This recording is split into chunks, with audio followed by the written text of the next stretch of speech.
Greetings to you from wherever you're watching us. Thanks for joining us on the Friday edition of the show. I'm Yemi Adebayo. And of course, tonight on the show, we continue with what is going on at the FIFA Women's World Cup quarterfinal stage. 2 matches played.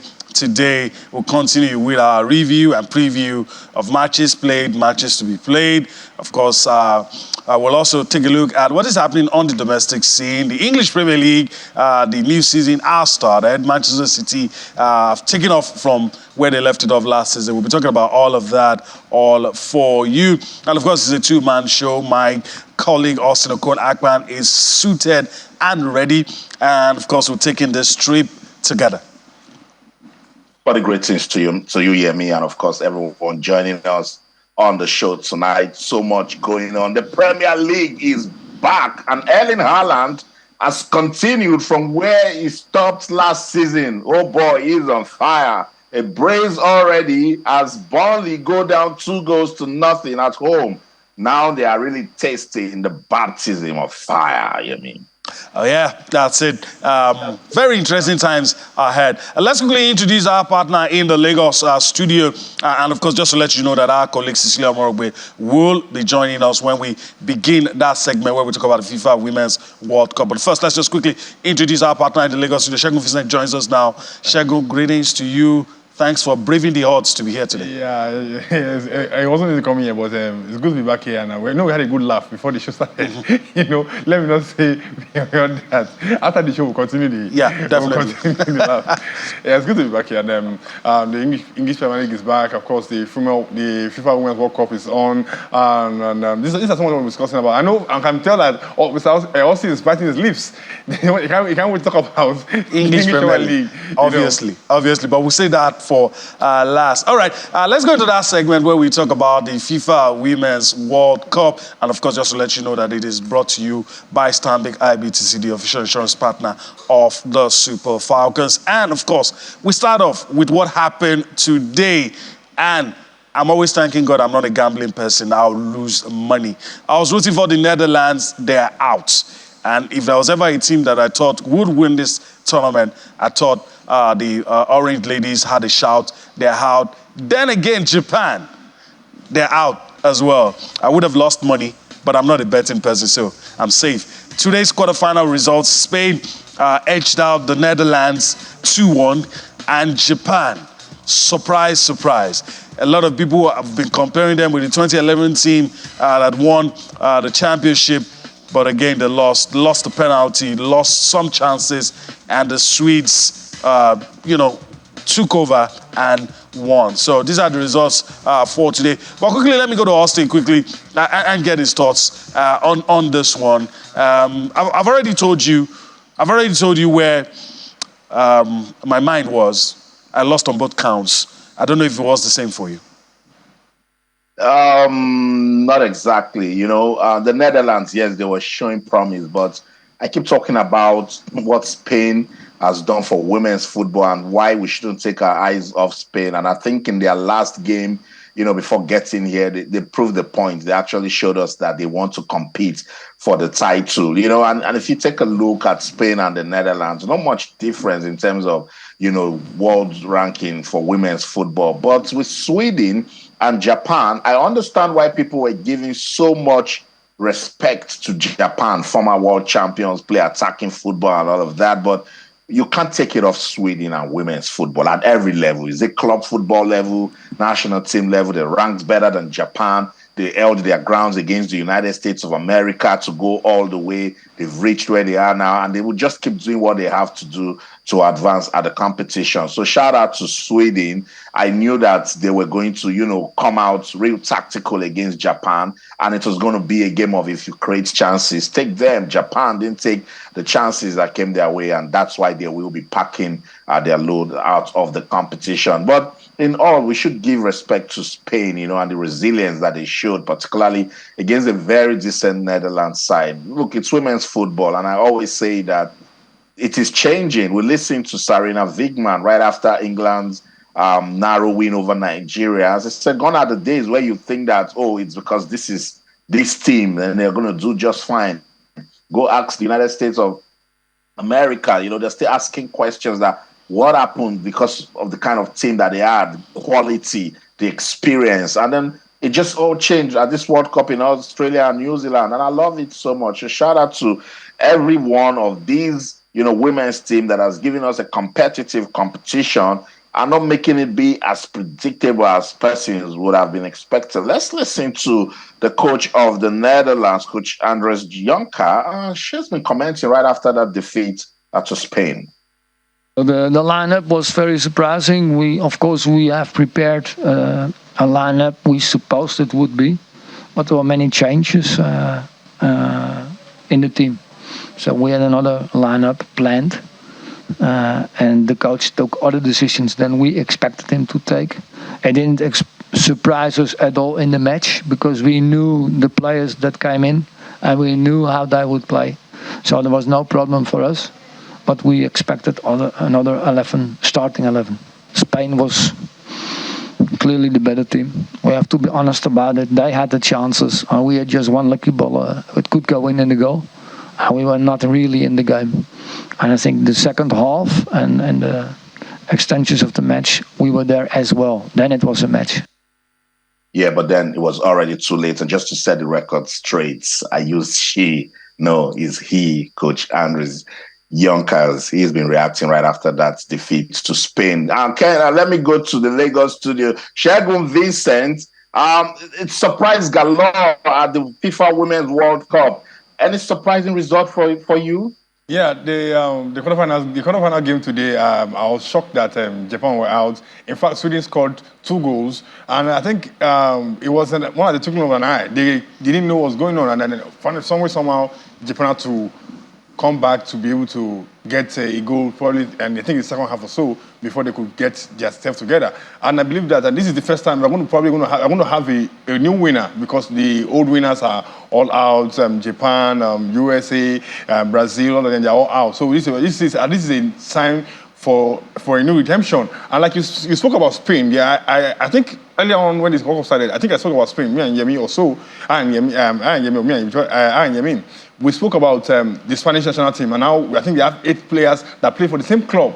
And this is an eye opener for us as Nigeria in the context of the fact that we're having to have strong leagues in the country, and on an African continent will enable them play better when it comes to the national honors, because the guys that play for us when it comes to at the local level are not the guys that play for when it comes to the World Cup level, and there's a disparity in that action. Not to say that the foreign leagues don't have better leagues or whatever, but this is just an eye opener for us in that side, and hopefully we'll see the other games coming up tomorrow, and then day after I think England versus France, and I think there's a story around Arsenal's game moved to Sunday or probably another time. But I think these 2 games today is really an eye opener. And when it comes to the women's sports, there's a lot of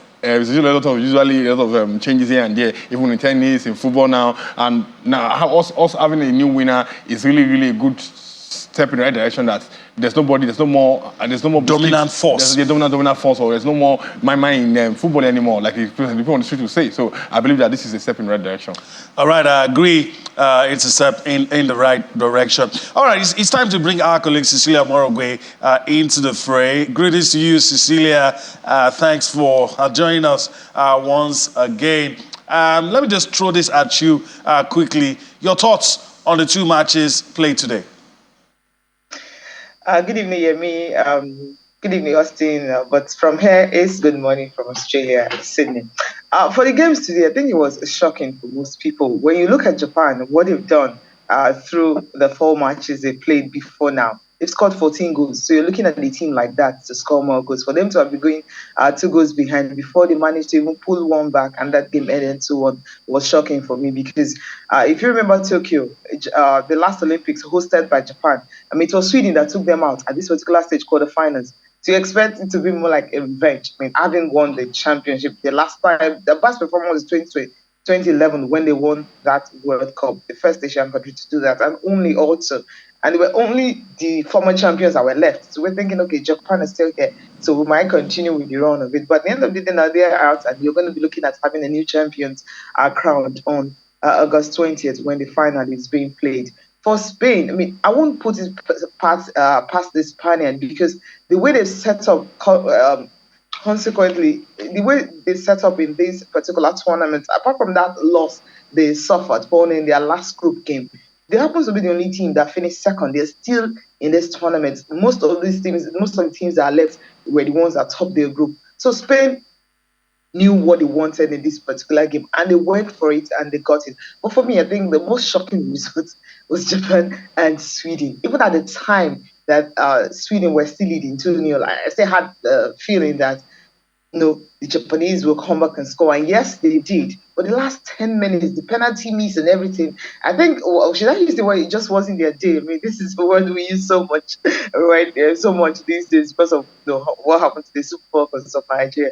So for me, I think that the Swedish ladies did something that you should be proud of. Yes, the two goal scorers happens to play in WSL. That's England. One plays for Arsenal. The other one plays for Manchester City. It tells you a whole lot how that league is growing so well. I think about 9 players went from there. I think 7 from Sweden and 3 from Japan, telling you how this league is actually growing, producing these superstars. I think right now, if you ask me, I think there's some teams that should be afraid. Either Australia or France should be afraid because you're seeing Sweden and Spain playing each other. So whoever wins this game might just be the team that will be crowned the champions on August 20th because of the resilience these two sides have actually shown in the tournament. All right. So since we've talked about the games played today, let's show you what you're going to see tomorrow. Still talking about quarterfinals, matches to be played. It pains some people to see England because that's a sport Nigeria should be in. But of course, what has happened has happened. So let's show you the remaining quarterfinal fixtures. Matches will be played tomorrow. It's going to come up on your screen. Of course, England will be up against Colombia. And there you have it. Australia will take on France. We're going to talk about these matches in detail. But first, talking about the English team and what's going to happen, they say they've learned their lessons. And Cecilia Morogwe, of course, has a report on the English team and their preparation for the next round. And that game is going to be against Colombia. Let's allow you to enjoy that. We'll come back for more. Sports Tonight. England continues their quest to win their first ever FIFA Women's World Cup when they face Colombia in the quarterfinals on Saturday right here at the Olympic Park Stadium.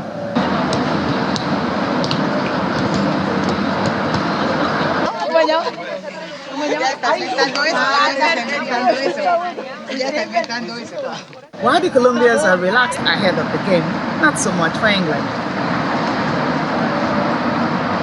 Coach Serena Vigma wants something different from what happened against Nigeria. Yeah, well, I hope we don't have that much stress. We know, we've seen in this tournament that not one game is easy for anyone. It's so competitive, and that's the beauty of the game too. It's also the beauty of the growth of the women's football game. So yeah, just I hope we can decide it before that, but we definitely think that's going to be a very, very competitive game. And let's hope it will go our way.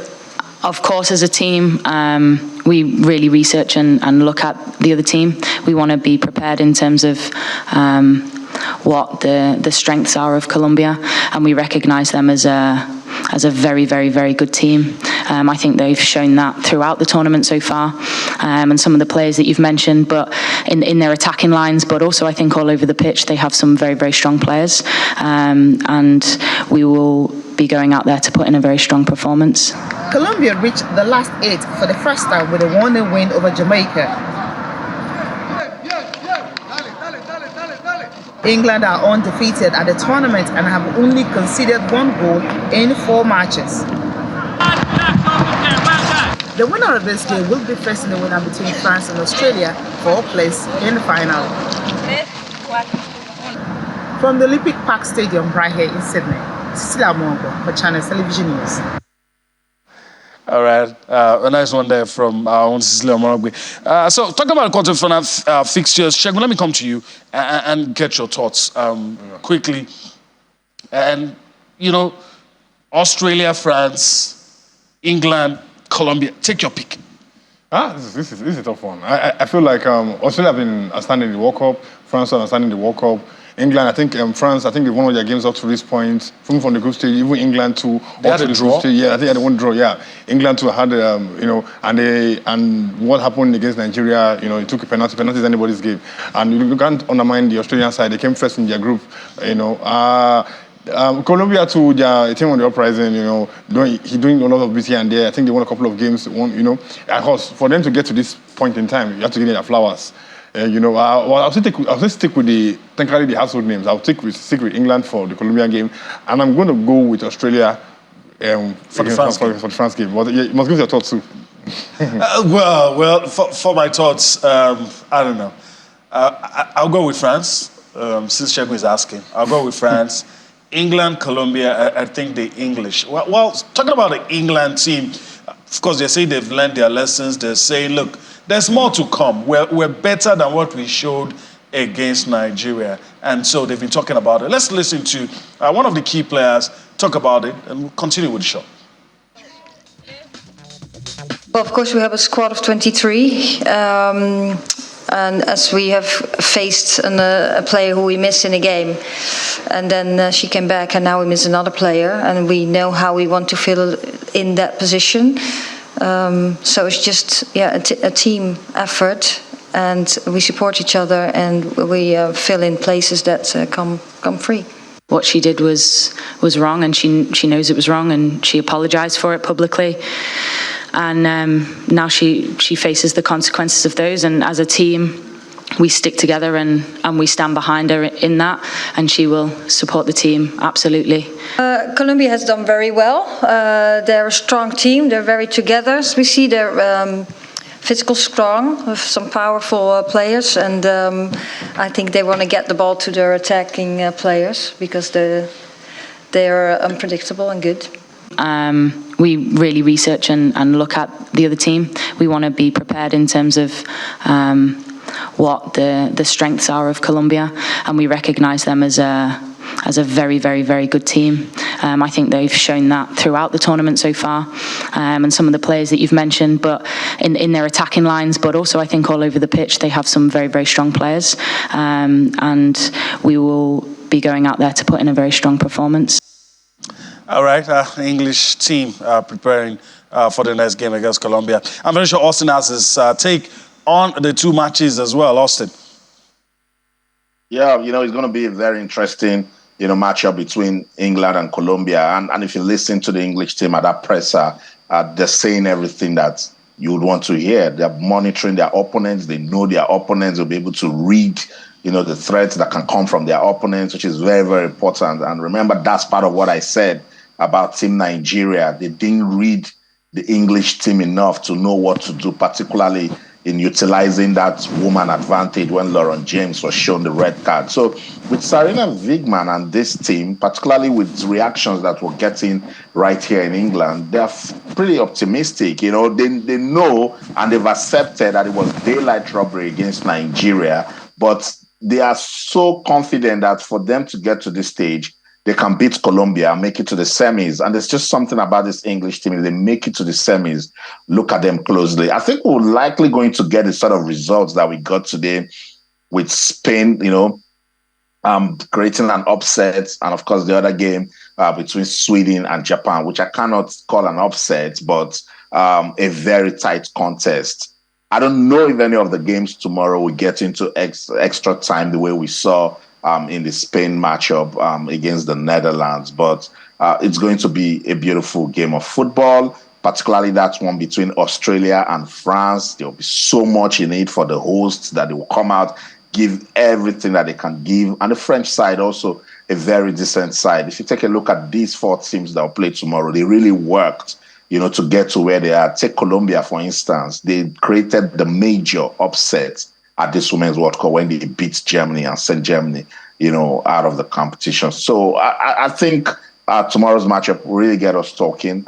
I'm trying my best to see where I'm going to call it. But just something in me says if England can beat Nigeria with all our resilience and commitment and the fight that our girls, put into that match, yes, they won it through the lottery of penalties, but they did just enough to hold it down to penalties. So I want to stay with England in this one. No disrespect to Colombia. They've been a fantastic side. They've been fighting from the group stage to where they are at the moment. Then I think Australia will do just enough to stay in the competition by beating France. That's it for tonight on Channels Television. Let's go on this quick break. When we come back, we'll get back to Cecilia. She'll tell us more.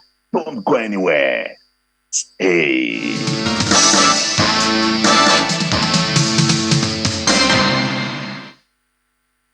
Welcome back, Sports Tonight on Channels Television. We're taking a look at quarterfinal matches that will be played tomorrow at the FIFA Women's World Cup, taking place in New Zealand and Australia.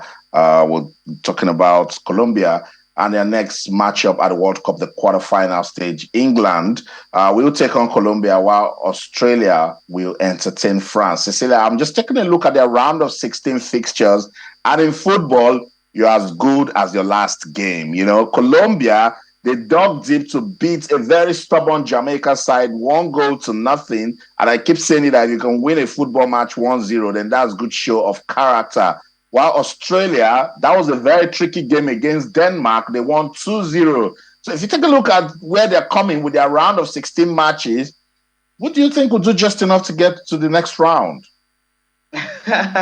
I think it's hard. If you check, you mentioned Jamaica and Jamaica leads. Yes, they were resilient and everything, but they couldn't just go past the Colombians. Colombians have something going for them. They have Linda, an 18-year-old girl who played on the 17. She played on the 18, and she played on the 17, on the 20, and also she's at this World Cup. She's playing 3 tournaments consecutively. August was on the 20, December we have on the 17, and then you're having this particular World Cup now. So she's in that element where she can do anything. You have 2 players who may be retiring after this tournament. So Colombia has something going for them. That's why we're watching the training. They were relaxed. They were acting as if they're just having fun.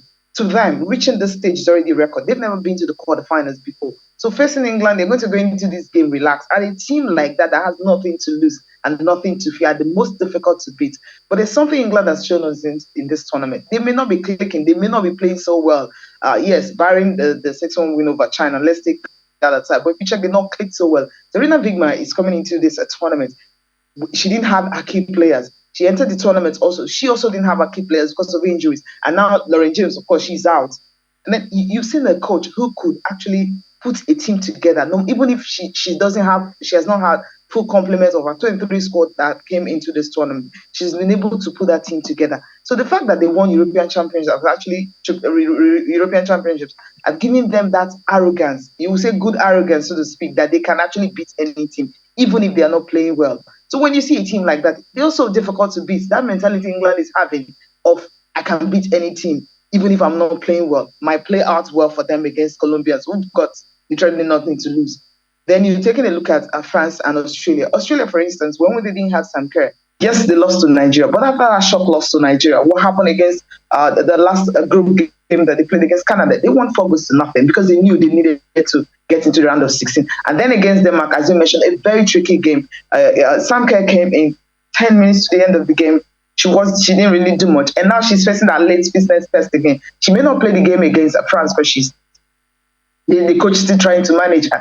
So if you see an Australian team that can play without their key players, they've scored 6 goals without her. It shows also how good they can be. So for me, the Australians and the English team are the 2 teams to watch. We might just be seeing the 2 of them playing in the semi-finals, really, because of what this squad have shown, the resilience they can actually, how far they can go when they are being pushed to the edge. We've seen how England bounced back against Nigeria when we thought England was going to win. We've seen also Australia, thinking they're out of the tournament, how they were able to hold on, beat Canada, get into the round of 16. So these 2 teams understand what it means to actually lose or to be on the edge. So that resilience to me and that mental strength will just definitely be what will work for both. I'm glad you share the same opinions, that I share. So it's Australia and England. We'll come back to talk about it. Thank you so much, Cecilia, for your time on the show tonight. Always a delight. Thank you. Pleasure. That's it. So that's our correspondent right there in Sydney, Australia, Cecilia Omorogbe, giving us all of the juicy details that we need as regards the quarterfinal fixtures that we're expecting tomorrow. Yes, Australia versus France will be a cracker, no doubt. The coaches have been reacting. Let's listen to them. They attack with numbers. They're brave, technical, fast. Doesn't hesitate to send a lot of numbers forward. Look at the goal scoring as well. The one thing that I think they really instilled going into this tournament is the work ethic when they lose the ball. They're extremely aggressive when they lose the ball. So you get very little time on the ball when you win it. I think that's going to be probably the edge they have over us, and that's going to be our number one challenge to solve. We know tomorrow we are not only playing against one team, we are playing against one nation. But it's also why we are very motivated for this game, because we love it. This is a high level of football, and we prefer to play this kind of game than a friendly game somewhere with 100 people. This is not football. We are aware about everything. We know they are a very good team with a fantastic support, but we have I have a full confidence on my squad, on my team, because our goal is to reach the last 4 teams in this tournament. So we don't have so many options. We only have one option tomorrow. All right, of course, both coaches, Gustafsson for the Aussies, talk about Australia, and Havrenard for the French. Segun, our last bit on this segment, quick one. Some aspects of this tournament, I just want your quick comments and thoughts. Officiating and crowd attendance. Your thoughts? I think the officiating has been fairly okay. I know some people say, oh, this and that. Well, I think that's fairly okay, in my own opinion. The attendance has not been too bad. You know, it's not been too, I think it's a lot better. Women's football. Yes, it's not been too, compared to where they were before, that they had to find a way, because one of the issues they've been having with football has brought a lot of arguments in the past by the FIFA president and all of that, and from women fighting that why is it they're not getting as much money as the men, but the women forget that they're not having as much attendance. Women don't watch football. The women themselves don't watch football as much as the men do. So you cannot expect the revenue generation for the men to that of the women, no disrespect to the women in that context. So I feel that, but that is a lot better. I believe that in time to come, we will have more people to watch them. And even this has been a big leap. Yeah, it has been a big leap, but we still have more men watching women football than women watching women football. So it is what it is. All right, Segun says it is what it is. All right, that brings us to the end of this segment where we talk about the FIFA Women's World Cup. And just a quick reminder that it has been brought to you by Stanbic IBTC, the official insurance partner of the Super Falcons. All right, let's move on the show now and talk about Nigeria's quest to host the 2027 Africa Cup of Nations, the AFCON. That is the last time Nigeria hosted. It was joint with Ghana the year 2000, and of course, some people do not have good memories of that one. We lost the final against Cameroon, but Nigeria's bid, it's in the offing, and of course, CAF officials have been around, and they've been doing some sort of inspection. The Lagos State Deputy Governor also met with some officials from CAF, and of course spoke to them about the state of readiness and Nigeria's plans to host the tournament. Let's take some reactions from that. We'll come back for more. The team from the Confederation of Africa. We are ready. I'm sure if you come back end of the year, you see a totally different environment for all the stadia, especially Teslim Balogun. So we know what we need. We talk about hotels. Well, I mean, we have a lot of good hotels, so the hotel is not a problem. And I recall what we also did during the under-17, we took over some of our university hostels, totally renovated, and it became a 4-star hotel. So basically, I don't think like I said, we have the template of what happened then. So it's just for us to go and repeat it and make sure that. And in terms of even the hospital that you mentioned, so our state has 27 general hospitals, which are government general hospitals, which are the secondary hospitals. But we have the primary hospitals also in different communities, 357 of them. But we have 27 secondary, and then we have 2 tertiary hospitals manned by, which is attached to our universities, University of Lagos, of course, we was in the Lagos State University. So we are ready. And then in Lagos, we also have enormous amount of private hospitals, not even owned by government. Top class hospitals run by a lot of our Nigerians in diaspora that came back, our doctors that journeyed in London, in the UK, in Germany, in the US, and then so we have enormous amount of. So it's going to be a combination of both public and private hospitals, top level, and there is still something you can see in Ikeja here. You can see a lot of them, Duchess, and then of course so many of them. So I'm not advertising for them, but I'm just saying that these facilities are there for private and public hospitals. So in terms of what we need to host a great sport, you have all the ingredients. You have the people, you have the facility, and you have the commitment of the state government. Deputy Governor Bafemi Amsat speaking on the state of readiness. We have the facilities, we have everything, the resources needed. All right, so that's good to hear. But of course, let me just bring Austin into it. And I'm doing a quick count with Shegu. And in my mind, which are the places? I know Akwa Ibom probably will be one of those places where we can get a ready stadium and all that. But I'm trying in my mind the other places where we could get stadium and facilities ready in time if eventually we win. Yeah, I disagree with the Deputy Governor Femi Amsat, in some of the things he talked about. Look, we think when we say infrastructure in sports, we just talk about playing pitches. No. The stadium, the environment, I go to see games. I'm trying so hard not to compare, what I see right here in England to what I know, back home in Nigeria. We need to, it's a mental thing. We need to come out and have a will to say, look, we cannot just do things in a hurry. We cannot just do things because we need to get them done. This is 2023 and we're bidding for 2027. So in 4 years, we can actually do long-term planning. And I dare them, I'm asking our leaders, when are you going to make maintenance, proper maintenance, a culture in Nigeria? Because we've got the facilities. Almost everywhere in Nigeria you go, you see a stadium, but the state of the stadium is worrisome. Sometimes it's disgraceful. So you go and do pitch, and then you say it's lush green. You call it all sort of name. It's hybrid. It means a fusion of artificial grass and natural grass. What about the basic stadium environment? Toilets, for instance. The sitting area, the dressing room,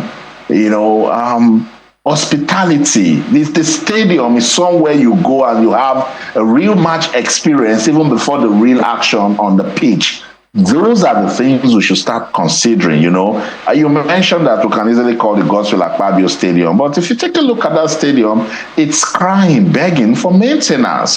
Most of the stadia in the country, if you see them on TV, you can see that they're going bald.